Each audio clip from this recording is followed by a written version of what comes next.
Oke, halo teman-teman, selamat pagi. Assalamualaikum warahmatullahi wabarakatuh. Waalaikumsalam warahmatullahi wabarakatuh. Oke teman-teman, hari ini kita kembali lagi dengan series podcast, dimana hari ini tuh spesial. Kita mengundang seorang tamu undangan yang luar biasa. Biasanya kan kita mengundangnya mahasiswa ataupun biasanya mengundang bapak ibu dosen, tapi kali ini di series ini kita mengundang salah satu mahasiswa yang sangat keren. Mahasiswa juga tapi sedikit beda dengan mahasiswa reguler biasanya. Nah, pada pagi hari ini kita itu akan membawakan sebuah tema tentang double peran, double semangat, dan juga cerita inspiratif dari mahasiswa RPL. Nah, sebelum kita lebih lanjut nih ya untuk berbincang-bincang nantinya, kita nih aku mau perkenalan dulu. Nama aku adalah Putri Sabrina Uswatun Hasanah. Nanti di perjalanan kita ke depannya, teman-teman, aku tuh akan manggil namaku Bina ya teman-teman, supaya kita lebih santai. Oke. Nah, hari ini kita kedatangan seorang narasumber. Mungkin sebelum makin ke sana ya Bu, boleh perkenalkan diri dulu. Oke, terima kasih Mbak Bina. Nama saya Sumarni, saya mahasiswa RPL PG PAUD angkatan 2023. Oke, teman-teman, namanya adalah Ibu Sumarni. Nah, mungkin untuk pertanyaan yang lebih awal ya Bu, mungkin teman-teman nih bingung, mahasiswa RPL apa ya RPL itu? Nah, boleh mungkin dari Bu Marni, saya manggilnya Bu Marni aja ya Bu. Bu Marni, untuk menceritakan ke teman-teman apa sih mahasiswa RPL itu Bu? Mahasiswa RPL itu adalah rekognisi masa lampau ya Mbak ya. Jadi kita itu sudah mengajar di PAUD, sudah mengajar di sekolah, tapi basic pendidikan kita bukan pendidikan anak usia dini. Oh, jadi kita misalnya ada dari teman-teman itu ada yang dari basicnya dari kayak kalau saya IT, terus ada yang dari kesehatan masyarakat dan ada yang manajemen. Jadi kalau ngajar di PAUD kan kualifikasinya tidak sesuai ya. Sedangkan sekarang harus dituntut dari dinas pendidikan itu harus S1 PAUD. Nah, makanya ada kita ngikut kita daftar RPL itu. Tidak hanya di UAD tapi di kampus lain juga ada. Tapi alhamdulillah kita karena mendapatkan beasiswa dari PW Aisyah, jadi kita terdaftar di UAD seperti itu. Karena basic sekolah kita juga Aisyah. Jadi kalau kita masuk ke kampus UAD ini kita sudah menempuh, sudah direkognisi lumayan. Jadi kalau yang terbanyak kemarin itu 88 SKS.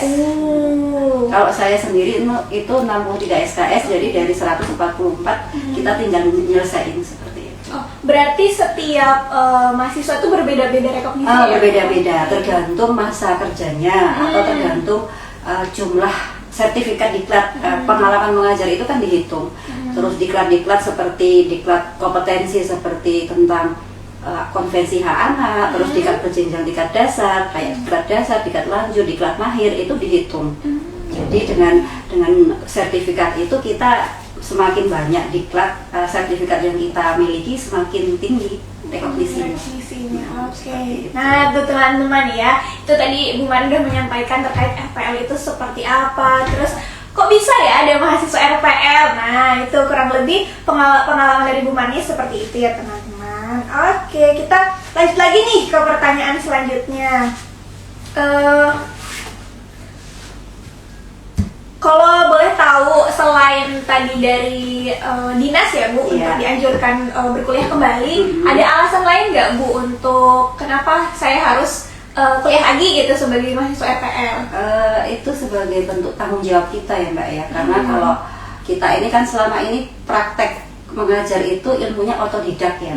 Jadi kita ya modal senang sama anak-anak, modal sayang sama anak-anak, terus belajar mandiri ya melalui diklat-diklat itu. Kita mengajar ke anak-anak, baik itu dengan metode yang bagaimana, strategi yang bagaimana, kan kita peroleh ilmu dari diklat itu, dari pengalaman mengajar lah. Cuman kan memang masih minim ya.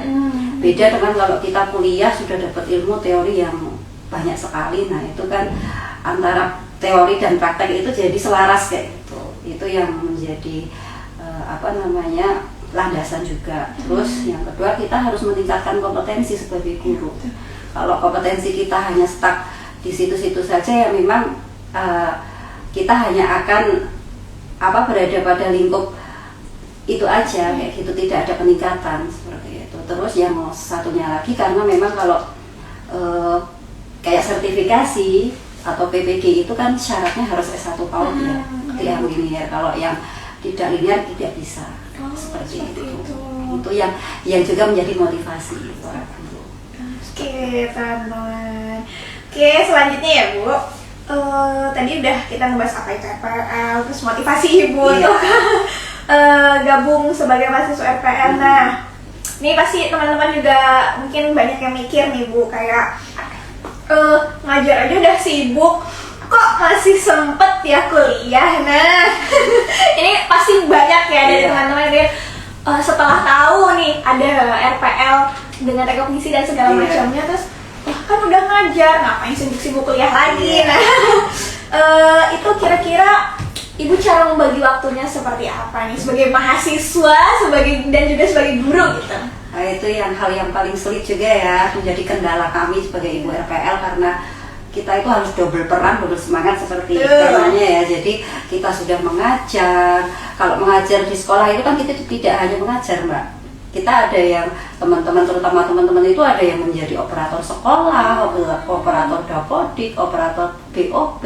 Jadi double pekerjaan juga di sekolahan. Terus selain itu kita juga sebagai ibu rumah tangga juga harus benar-benar mengurus rumah tangga dengan baik, memperhatikan anak-anak juga. Lanjut, kita juga sebagai antar anak sekolah itu sebagai gojeknya anak-anak itu juga menjadi kendala tersendiri bagi kita RPL untuk menjalani kuliah ini. Tapi alhamdulillahnya kita kan teman-teman ini saling support, saling dukung ya. Jadi ketika kita merasa kesulitan, ada teman seperjuangan seperti itu. Nah, kita membagi waktunya ya harus memanajemen dengan baik ya, Mbak ya. Kalau tidak ya berantakan. Seperti kalau misalnya tugas-tugas kuliah itu kan harus barengan dengan pekerjaan sekolah, itu kan luar biasa ya. Nanti kita kalau siang itu kita tugas kuliah itu tidak bisa mengerjakan, Mbak, karena kan ada yang full day school sampai sore juga, termasuk saya juga full day school. Terus nanti selain mengajar kan biasanya ada rapat-rapat di luar juga, kegiatan di luar sekolah itu kan kayak gugus, kayak PKG, kayak IGABA, seperti itu kan juga membutuhkan waktu ya. Jadi kalau tugas kuliah itu kita bisa mengerjakannya ya malam, setelah anak-anak selesai pada tidur. Nah itu, jadi kita menjaga kesehatan untuk malam itu bisa mengerjakan tugas kayak gitu. Kalau pas ya manajemen waktu yang harus kita atur seperti itu. Luar biasa ya teman-teman, sudah sebagai ibu guru dan juga mahasiswa nih, wah luar biasa, sangat bukan double aja ya, triple, formal.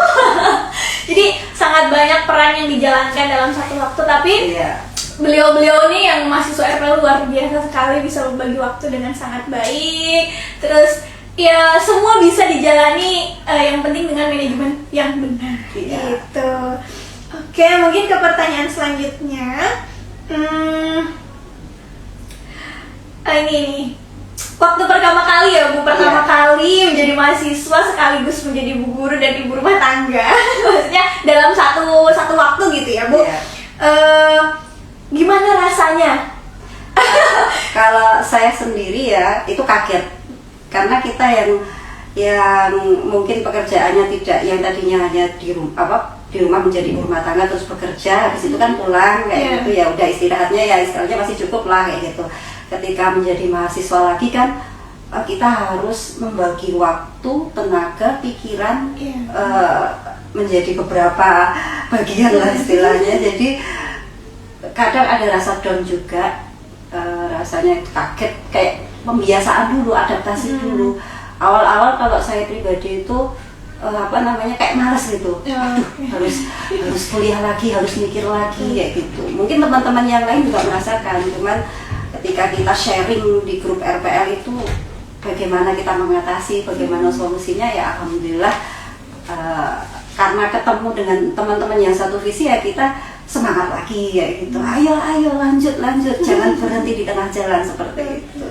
Nah tadi kan ibu udah menyinggung terkait support dari teman-teman ya teman-teman. Ada nggak sih momen bersama teman-teman yang lucu atau momen yang mengharukan atau momen yang paling dikenang selama berkuliah gitu bersama teman-teman RPL gitu? Ya banyak sekali Mbak.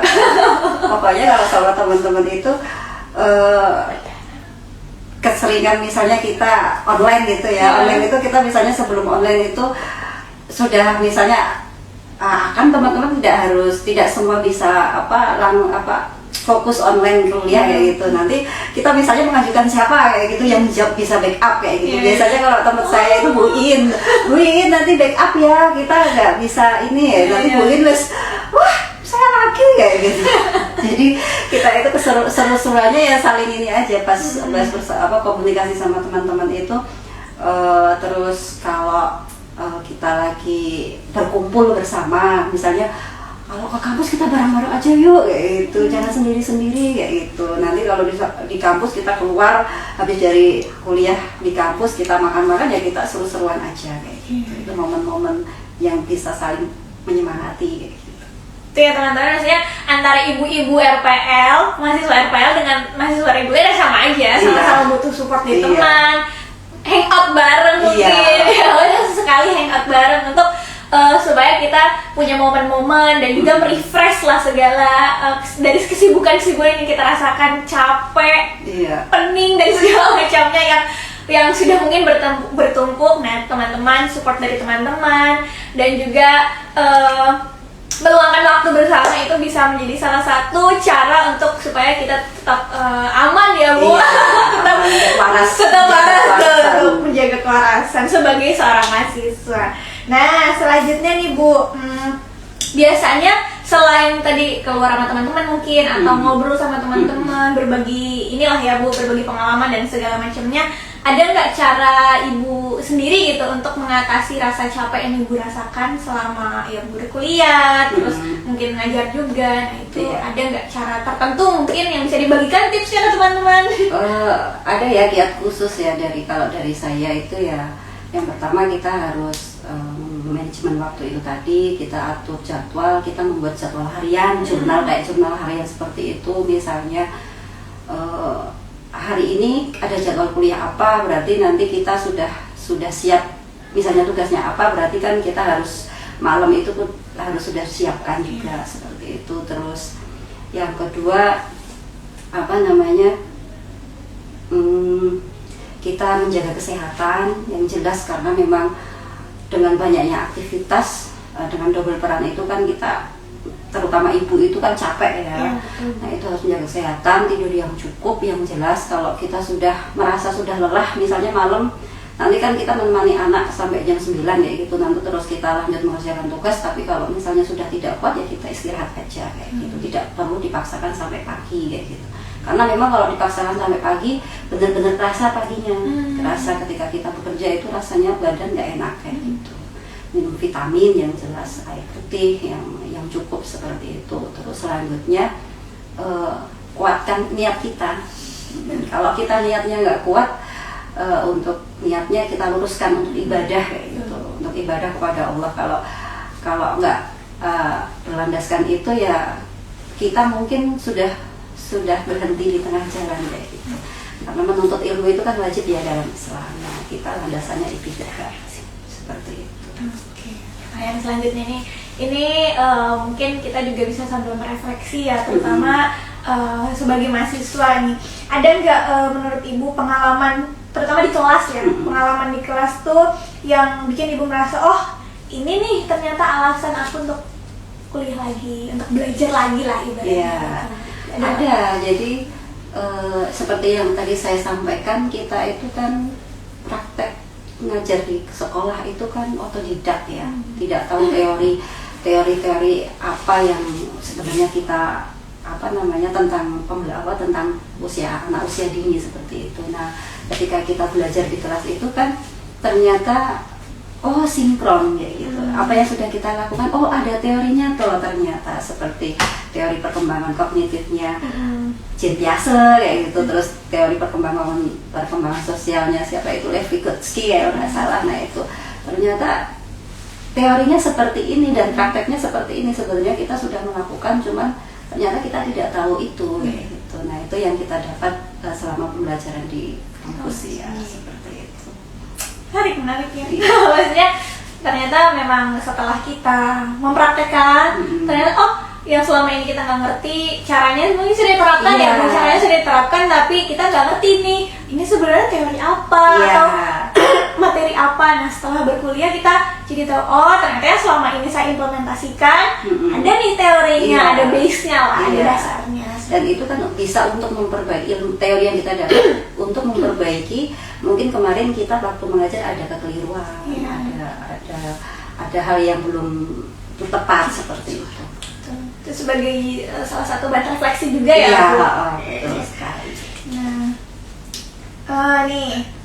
sejauh ini menurut Ibu manfaat yang paling terasa di Ibu untuk program RPL ini, apakah sudah sangat membantu atau saya merasa ya ini adalah sebuah hal yang benar-benar akan saya manfaatkan gitu program ini? Ya, untuk program RPL ini sangat membantu untuk teman-teman yang guru-guru kita, maksudnya guru termasuk saya yang basicnya bukan dari pendidikan anak usia dini, untuk meningkatkan kompetensinya, untuk meningkatkan kualifikasi pendidikannya yang tadinya bukan dari S1 PAUD menjadi S1 PAUD. Nah itu yang pertama. Yang kedua tentu menambah wawasan kita. Dengan adanya RPL ini kan kita jadi tambah punya ilmu teori tentang pendidikan anak usia dini, teori tentang perkembangan anak seperti itu. Yang itu bermanfaat sekali untuk kita sebagai guru mengajar di kelas ataupun kita mengelola lembaga, karena saya sendiri kan selain mengajar di kelas juga sebagai kepala sekolah. Jadi apa yang saya pelajari di sini saya terapkan di sekolah saya pelan-pelan. Karena yang tadinya saya kan juga minim juga ya tentang ilmu pengelolaan lembaga, jadi ketika mendapatkan ilmu di sini ya saya coba terapkan di sekolah sepemahaman saya, dan kalau bisa ya sekolah semakin baik semakin maju kayak gitu. Oh berarti Bu untuk program RPL ini sebenarnya tidak spesifik hanya untuk ke guru kelas misalnya, tapi untuk ke kepala sekolah juga. Iya, karena kan di pembelajaran kita kan ada manajemen pendidikan juga tentang pengelolaan sekolah kayak gitu. Jadi sangat membantu sekali ilmu-ilmu yang saya dapat di sini. Untuk pribadi saya sangat membantu untuk memajukan, mengembangkan penyelenggaraan pendidikan di sekolah saya. Keren sih maksudnya Bu, karena sebelumnya mungkin saya pribadi dan juga mungkin teman-teman juga masih jarang-jarang yang mendengar RPL, karena beberapa kali kalau dari teman-teman prodi lain tuh apa sih RPL itu kan banyak yang nggak tahu, dan ternyata program RPL ini memang benar-benar sangat membantu para guru-guru yang sebelumnya mungkin backgroundnya tuh bukan pendidikan anak usia dini, dan sekarang karena sudah terjun menjadi guru PAUD, akhirnya untuk menjadi lebih profesional lagi lah ya untuk mengajar, itu mengikuti program RPL ini. Oke, itu teman-teman itu ya beberapa hal terkait RPL ini yang mungkin bisa menjadi wawasan baru juga buat teman-teman ataupun buat para ibu-ibu nih, mungkin ada yang menonton dan kemudian ingin bergabung di RPL. Beberapa informasi yang tadi diberikan kepada dari Bu Marni diberikan kepada kita semua itu bisa menjadi salah satu hal yang memotivasi ya.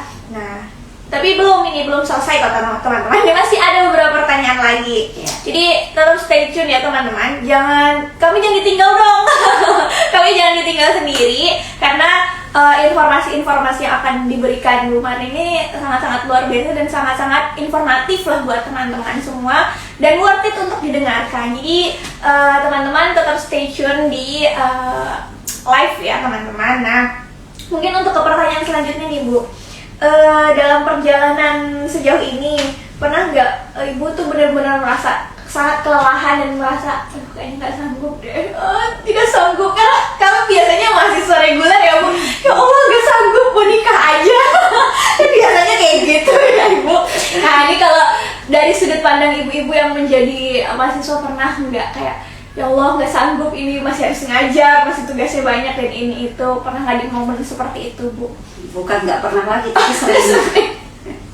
Jadi kalau apalagi kalau lagi bareng-bareng kayak gitu ya, misalnya pas kalau mungkin hanya mengajar saja kan tidak dari pagi sampai siang kan nggak terlalu. Cuman kalau lagi bareng-bareng kegiatan dengan yang lain, terus lagi bareng-bareng dengan kegiatan yang lain itu, terus apa namanya, mungkin di rumah juga anak-anak sedang butuh perhatian kita karena mungkin dia harus ujian juga itu, atau anak-anak sakit lah, atau kita sendiri yang sakit kayak gitu tuh, apa namanya, kerasa banget capeknya, kerasa banget lelahnya, kerasa banget jenuhnya gitu loh.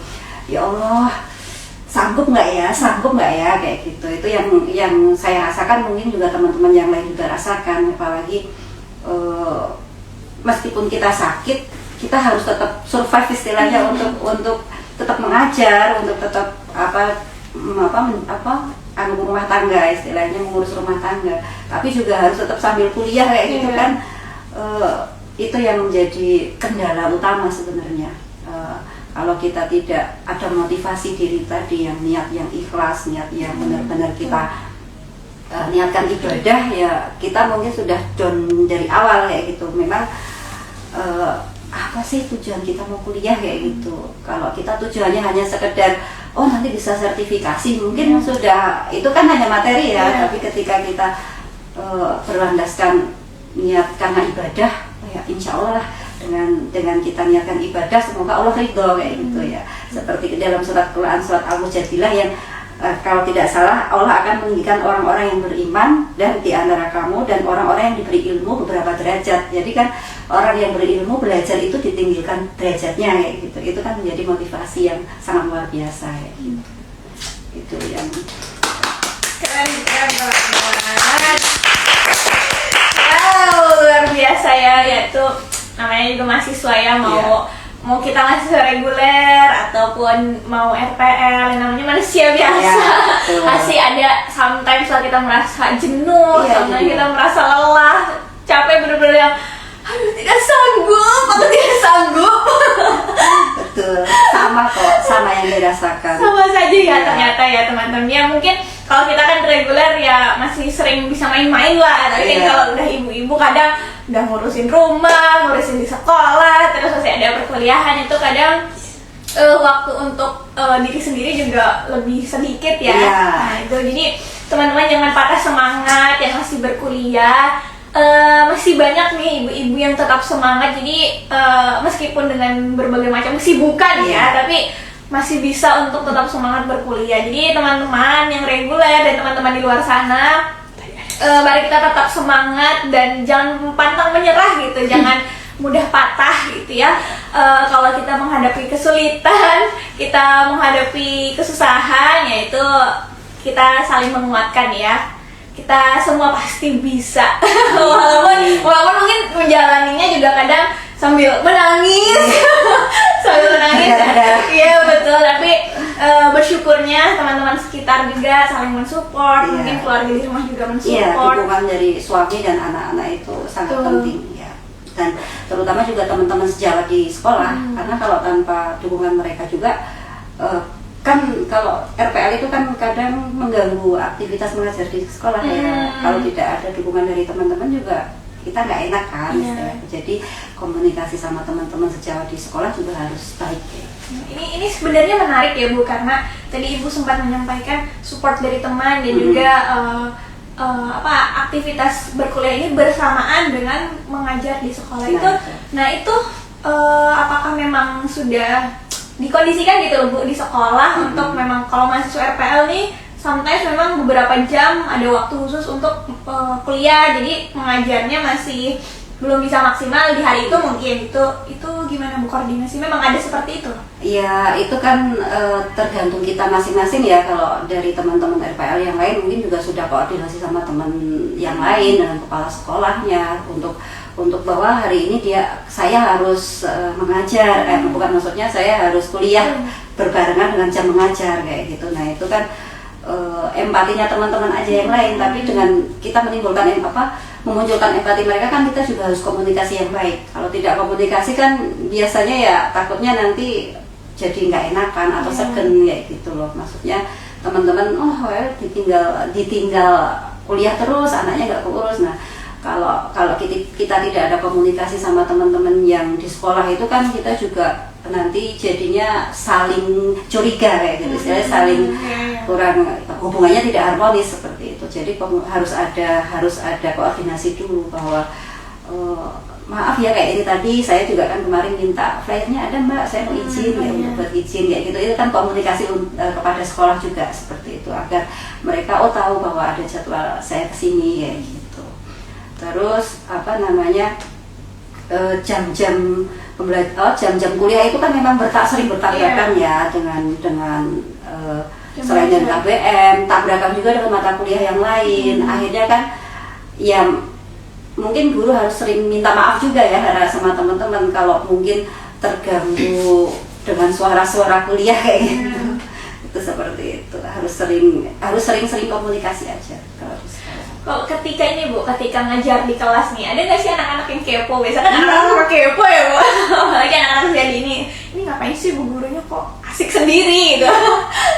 Kalau kita buka kamera kayak gitu ya ada yang masuk duduk ikut lihat ngapain bu guru kayak gitu. Nanti ini lagi belajar juga kayak anak-anak lagi kuliah kayak gitu. Nanti kan dia kalau anak-anak itu excited ya di depan kamera itu senang itu biasanya seperti itu. Cuman kalau anaknya lagi kondusif, tapi kalau lagi nggak kondusif kan kita close kamera terus kita ya istilahnya hanya bisa menyimak saja kuliahnya, tidak bisa fokus, makanya kan fokusnya terbagi.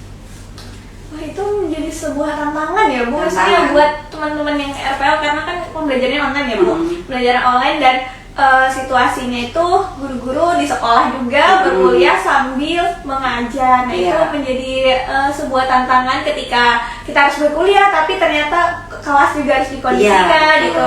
Ada tips nggak Bu ketika sambil belajar tapi harus bisa mengkondisikan tuh gimana supaya tetap maksudnya materinya tetap bisa dipahami meskipun disambi-sambi gitu Bu? Ada tips? Kalau di kelas itu memang kalau sambil mengajar dengan anak-anak itu kita kecenderungannya tidak bisa fokus di online di kuliah. Cuman kita kan pakai headset ya. Nanti kita pakai headset, istilahnya yang masuk. Kalau catatan kita tidak mungkin bisa mencatat karena kita pegang anak-anak. Nah, solusinya ya kalau pas materi itu kok kita tidak masuk ya, maksudnya tidak masuk ke kita ya itu ya kita tanya ke teman. Ya teman, tadi materinya bagaimana seperti itu. Jadi kita yang harus aktif untuk bertanya sama teman-teman sesama RPL kayak gitu. Dan alhamdulillahnya di RPL itu saling backup itu tadi. Jadi kalau teman-teman kan misalnya lagi diklat kan nggak fokus juga, atau lagi di perjalanan untuk sekolah atau lagi ke dinas kayak gitu kan, kalau kita tidak saling backup untuk catatan untuk materi ya kita ketinggalan kayak gitu. Ya harus alhamdulillahnya di situ saling supportnya. Kalau untuk solusi maksudnya untuk ini di kelas ya anak-anak itu kita kasih paham dulu. Hari ini ibu sambil kuliah ya, anak-anak berusaha untuk kita kondusif ya, bekerja sama kayak aturan main lah kayak gitu. Anak-anak itu paham kok kalau kita bu guru sedang ngapain, belajar yuk kita belajar bareng-bareng kayak gitu. Anak-anak kalau dikasih aturan main itu sudah paham. Nah itu teman-teman, jadi meskipun mengalami kendala ya, maksudnya ada tantangan-tantangan yang dihadapi ketika berkuliah, tapi harus juga mengkondisikan situasi di kelas tuh, ada hal-hal yang memang sudah harus dipersiapkan gitu. Mungkin memang tadi seperti membuat aturan bermain, kemudian komunikasi juga dengan teman-teman sesama RPL ketika mungkin di jam itu atau di hari itu ada sedikit materi yang tidak terlalu fokus lah untuk mengikutinya. Jadi memang support dari lingkungan sekitar itu sangat membantu untuk memaksimalkan dan juga membantu para mahasiswa RPL ini untuk mendapatkan materi dengan lebih maksimal dan juga bisa berjalan dengan lancar gitu. Ya, selama ini alhamdulillah ya fine aja. Nah ini sebenarnya saya penasaran guys, karena saya mahasiswa reguler nih ya. Ketika kita dalam kelas ini kan campur ya Bu, campur antara mahasiswa reguler dan mahasiswa RPL. Nah sebenarnya lebih menurut Ibu ya dari sudut pandang itu lebih gampang untuk bekerja sama dengan teman-teman reguler. Misalnya kalau presentasi nih, mending enaknya digabung gitu dengan teman-teman reguler, atau lebih nyaman dan lebih enak, lebih terkondisikan ketika grup presentasinya itu bersama teman-teman RPL gitu. Kalau sudut pandang saya pribadi, kalau saya fleksibel ya, enak mau sama RPL, ibu RPL juga enak, karena memang kita bisa mengatur waktu sendiri, karena kan sudah sama-sama sibuk. Nanti kita biasanya Bu, kita mau kerjakan kapan ya gitu. Kalau sama reguler, saya lebih enaknya kalau reguler itu satset ya, apalagi presentasinya bagian-bagian yang IT itu kan lebih mumpuni ya ketimbang kita. Jadi saya bilang, Mbak nanti yang bikin ini Mbaknya kayak gitu. Jadi lebih enaknya di situ sudah dibikinkan bagan untuk misalnya mau presentasi itu materinya apa saja, nanti kita tinggal nyari bagian saya apa kayak gitu. Lebih enaknya di situ kalau dengan reguler. Tapi kalau selama ini, kalau saya pribadi enak aja, mau sama RPL sendiri juga nggak apa-apa, mau dengan reguler nggak apa-apa. Kalau saya pribadi, mungkin kalau ada pandangan lain dari teman-teman RPL yang lain, saya kurang tahu kayak gitu. Tapi ada beberapa ini yang itu hanya sesama RPL saja yang lebih enak kayak gitu. Ya mungkin melihat situasi dan kondisi juga ya, maksudnya mungkin kadang di saat itu kondisinya mungkin sedang banyak kerjaan atau apa, sehingga mungkin memang lebih fleksibel jika dengan teman-teman RPL. Tapi mungkin di situasi lain atau di mata kuliah lain bisa jadi dengan teman-teman reguler itu sangat membantu juga. Jadi sebenarnya fleksibel aja ya, walaupun ada tantangan-tantangan yang dihadapi, kendala-kendala yang dihadapi itu udah pasti ya Bu. Udah pasti, namanya mahasiswa ya, mahasiswa itu pasti akan menghadapi berbagai tantangan. Tapi ya itu, kita sebagai mahasiswa tuh harus fleksibel dan juga bisa menyesuaikan diri lah ya dengan situasi dan kondisi yang terjadi saat itu. Nah, ini mungkin kalau pertanyaan dari saya sudah ya. Mungkin dari teman-teman yang online, apakah ada yang ingin bertanya? Oke. Jika ada yang ingin ditanyakan atau ini kepo-kepo nih sama Ibu Marni itu terkait RPL lah ya, khususnya terkait RPL, apakah ada nih dari teman-teman online yang ingin ditanyakan, penasaran nih, aku nih penasaran kok gini, misalkan kayak gitu ya, ada nggak kira-kira? Ada nih Kak, pertanyaan dari It's Media. Katanya, Kak mau tanya, gimana sih cara bonding antara mahasiswa RPL dan reguler? Menarik nih pertanyaannya Bu, monggo dijawab. Gimana cara kita membangun bonding antara saya mahasiswa reguler dan Ibu sebagai mahasiswa RPL gitu? Kalau saya pribadi lebih lebih ngajak komunikasi aja. Kalau ini lebih kita pendekatannya, kalau misalnya ajak bercanda kayak gitu, ajak ngobrol hal-hal yang tidak serius-serius amat. Maksudnya kalau misalnya saya ketemu di kampus kayak gitu ya, saya ajak ngobrol kayak gitu, istilahnya untuk kita saling mengenal kayak gitu. Kalau enggak kan biasanya kan kalau RPL kan jarang-jarang ketemu offline gitu kan, paling nanti sampai di kampus diem-dieman kayak gitu. Nah kita kalau kayak gitu kan nanti nggak ada interaksi ya. Nah kita yang ngajak obrol dulu. Biasanya kan anak reguler itu suka malu-malu ya. Malu-malu kucing. Terus kayak biasanya contoh nyata itu kalau kita praktek di kampus gitu kan, biasanya anak reguler itu peralatannya terbatas ya gitu ya. Kita pinjemin kayak gitu. Nah itu kan bisa menjadi bonding untuk kita interaksi, untuk saling lebih kenal, lebih sayang kayak gitu. Biasanya kayak gitu kalau contoh praktek micro teaching kayak gitu, nggak ada terbatas mereka, nah kita pinjemin, nggak apa-apa dipakai aja kayak gitu. Bener banget ya teman-teman, ibu-ibu RPL tuh bener-bener sangat membantu teman-teman reguler, terutama ketika praktek-praktek ya, banyaknya itu praktek-prakteknya. Karena kan kami yang reguler ini memang bener-bener masih belum punya bayangan ya Bu, situasi di kelas dan cara ini anak di kelas tuh gimana, sehingga ketika mungkin seperti contohnya micro teaching itu kami bener-bener terbatas karena tidak terbiasa, belum terbiasa untuk menggunakan barang-barang yang bisa digunakan untuk praktek bersama anak-anak. Sehingga nih terima kasih kepada para ibu-ibu RPL sudah berbaik hati untuk saling berbagi gitu dengan teman-teman reguler.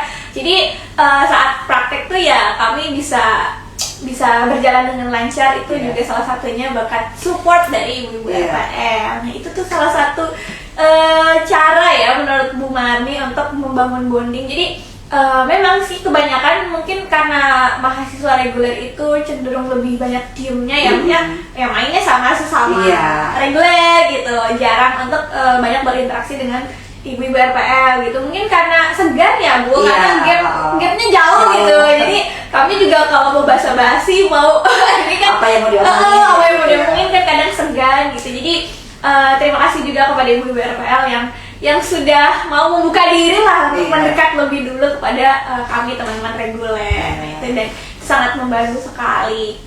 Jadi sangat luar biasa ya RPL ini, maksudnya meskipun ada gap-gap di awal-awal mungkin, tapi seiring berjalannya waktu karena memang kita tuh butuh kerjasama, jadi mau nggak mau tetap kita harus berinteraksi dan harus saling berkolaborasi. Oke, terima kasih yang sudah bertanya. Mungkin apakah ada pertanyaan lain nih dari teman-teman selain tadi dari Mbak siapa tadi? Saya tambahkan lagi ya Mbak ya, terkait tadi bonding itu. Saya alhamdulillah beberapa kali teman-teman dari reguler itu kalau dia mau praktek, saya terbuka lebar dari sekolah mereka untuk datang ke sekolah untuk praktek di tempat saya. Jadi itu yang menjadi mungkin ini kita jadi lebih dekat kayak gitu. Itu teman-teman ya, terutama buat teman-teman PAUD nih yang reguler. Jika memang nanti kedepannya mau ada praktek atau mau ada kerjasama nih, dari sekolahnya Bu Marni sudah open ya, sangat terbuka buat teman-teman untuk bisa dibantu oleh Bu Marni. Insya Allah. Luar biasa. Oke, apakah ada pertanyaan lain teman-teman? Belum ada nih Kak, kita tunggu ya Kak. Tunggu sebentar ya Bu. Biasanya teman-teman ini malu-malu nih mau bertanya. Mau di kelas juga malu-malu, di sini juga malu-malu nih. Ada nih Kak, dari Yudi 29. Assalamualaikum Bu RPL. Waalaikumsalam. Teman sekelas. Mau tanya nih, apakah ibu kelasnya hanya online? Oh, tidak hanya online. Kadang kita kalau kita kan ada syarat 3 kali offline ya. Jadi kalau kita absen presensi untuk memenuhi itu kita datang ke kampus. Itu minimal 3.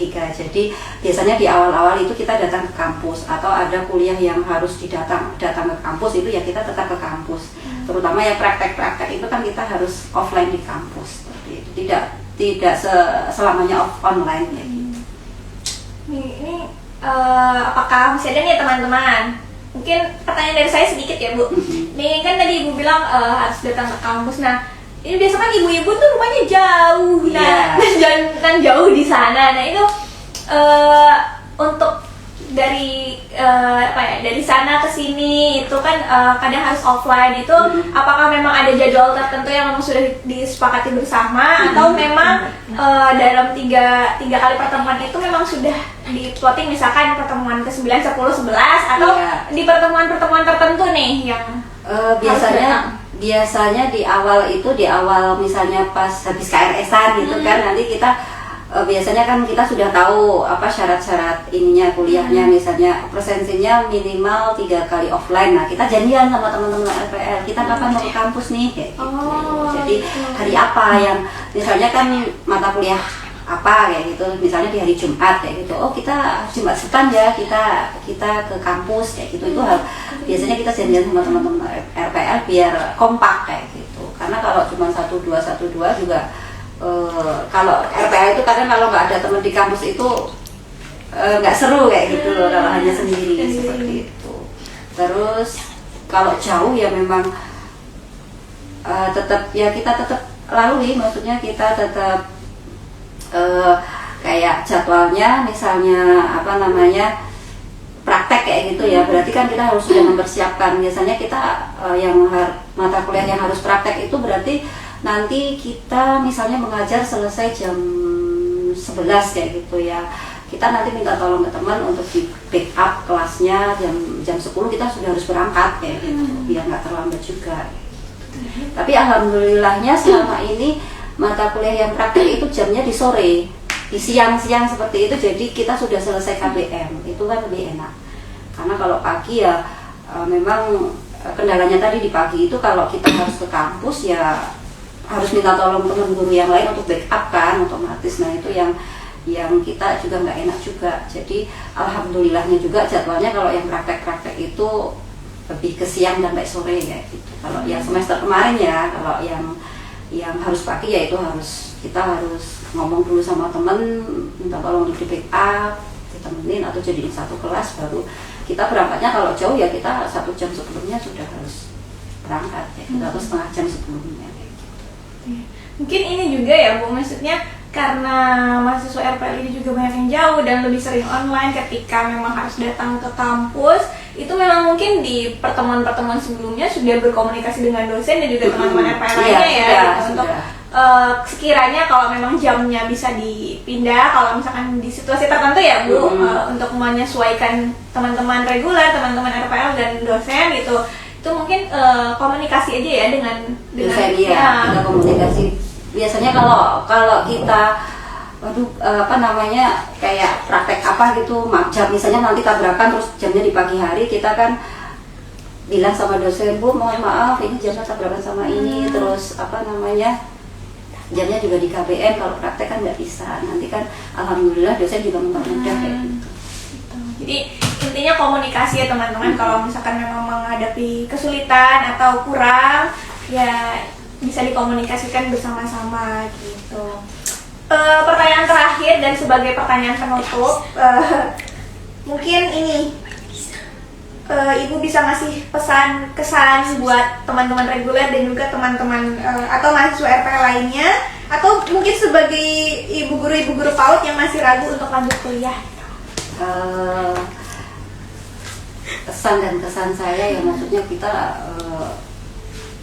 sebagai pendidik kita harus terus belajar, karena kalau tidak belajar ya kita hanya akan stuck di situ, tidak ada peningkatan. Apalagi kan kita mendidik anak usia dini di zaman yang semakin berkembang ya, semakin maju. Kita harus juga terus meningkatkan kompetensi kita, baik kalau secara